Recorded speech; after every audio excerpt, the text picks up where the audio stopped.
Hi everybody, it's February 20th, uh, 2012, roughly 17:30 Eastern Standard Time. As I posted up on the website, I had to do another video, and it was easier to describe it via video and talk about what actually happened, because it's just hard for me to put the words in writing what actually had happened over the weekend. There's a saying that no good deed goes unpunished. Unfortunately, in the zombie apocalypse, that's extremely fucking true. Uh, Down the road from me, near my property where I live, butts up to a farm. The other side of the property butts up to Crown Game Land.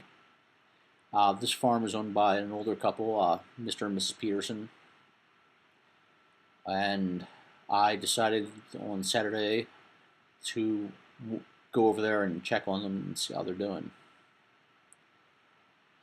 Well, now I go over around 12, since they're about a half mile down the road where their actual house is located.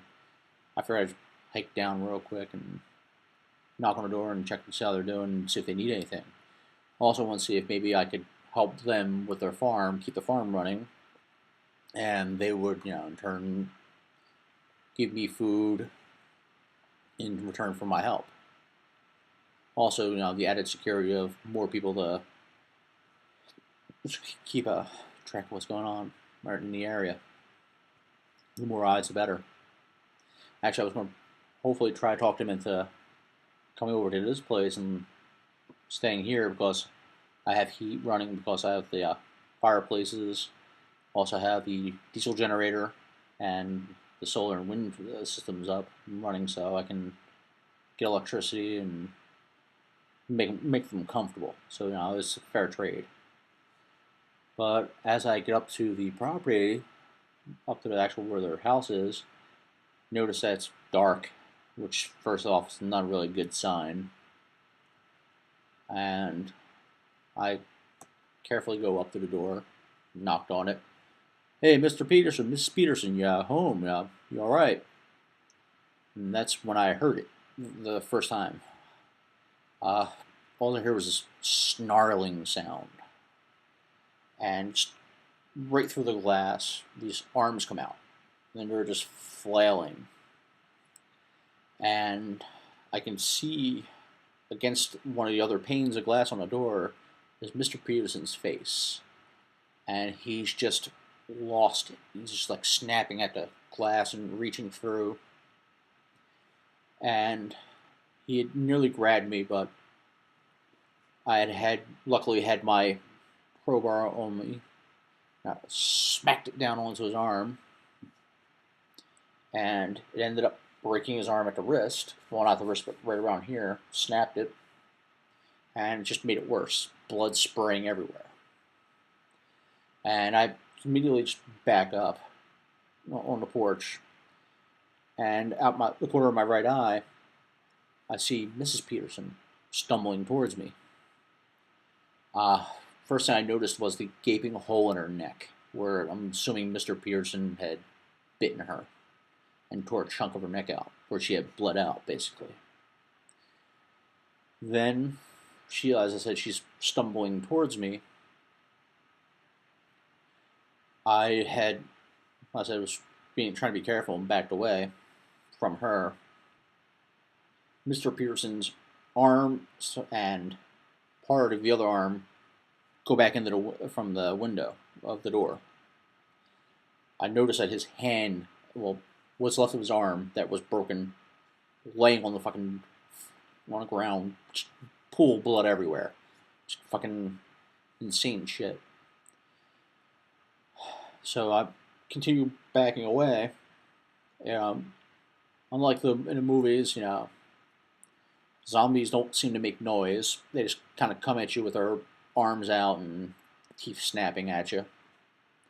So I'm backing up, and out of the bay window comes Mr. Peterson, smashing through.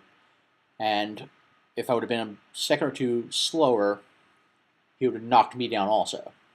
But he ends up ass over tea kettle, falling across a bench onto the ground floor of the porch. So I backed up and get ready, just in case. Mrs. Peterson falls on top of him, and my first reaction was to just bring the crowbar down on the back of her skull. Uh, just fucking hearing that crunching sound in my fucking head right now, even as I just talk about this. It's not like a pleasant sound to hear. So now I got Mr. Peterson just still flailing away. His blood's going everywhere. I'm wondering when he's going to bleed out and turn into something like Mrs. Peterson. So what I ended up doing is just looked and grabbed a wooden lawn chair that was up on the patio, wooden patio chairs, grabbed it and threw it on top of him, to pin him further down so I can actually deal with him. So no, now he's pinned and he's still flailing away, and he's starting to get a little less. Don't even know how to fucking describe it, but he's just slowing down. It looks like. So I'm guessing blood loss is finally taking its toll on him. So I went, cracked him on the top of the head. The same place I hit Mrs. Peterson. Evidently, if you got to hit him square in the back of the skull, really seemed to phase him. And a couple hits, and managed to stop moving completely. So I just waited a few minutes to see what would happen, see if the commotion would bring anything else around. So far, while I'm sitting there, nothing else was moving, couldn't hear anything. So I go over, pry open the door, go through, and the entire fucking place is just a wreck. There's blood and blood everywhere, furniture all over the place. It just looks like when they're in rage mode, they're just running all over the place, not sure what the hell to do with themselves. So I just did a quick, quiet sweep of the area. Unfortunately, Mr. Peterson had no firearms, so I'm still kind of stuck with just a kukri and a crowbar at the moment. As I said, it's been kind of hard sleeping. As I said, went through, got some supplies out of there. Now what I'm going to try to do is I'm going to try to go over and keep an eye on the animals that are in the farmhouse itself. Try to keep them fed and watered, and hopefully they'll survive the winter, and come spring I can start letting them out into the field and let them graze. He's got a couple of milk cows and some chickens and stuff, and a bunch of pigs too, so there's plenty of food there. I'm still hoping that my friends will eventually, who've been trying to get up here from Niagara Falls, come back in contact with me and let me know where they're at. The only people I've been talking to now is on ham radio, and we've been doing our best to basically keep in touch. We're doing 3-4 hour radio checks. Basically, during the day, we try to do it 2 hours. Every 2 hours, report back in and let her know, hey, I'm alive, no problems. At night, we try to do it like 4 hours. Because you need sleep, but at the same time, it's just fucking hard to sleep when you know what's going on out there, and you're not sure what the hell is going to actually happen. But like I said, I'm hoping this update will get out there, and I'm going to keep trying to document what's going on as best as possible. But for everybody out there, like I said, be safe. And remember, the only way you can take out these shamblers is by a direct hit to the brainstem. You have to destroy the brainstem.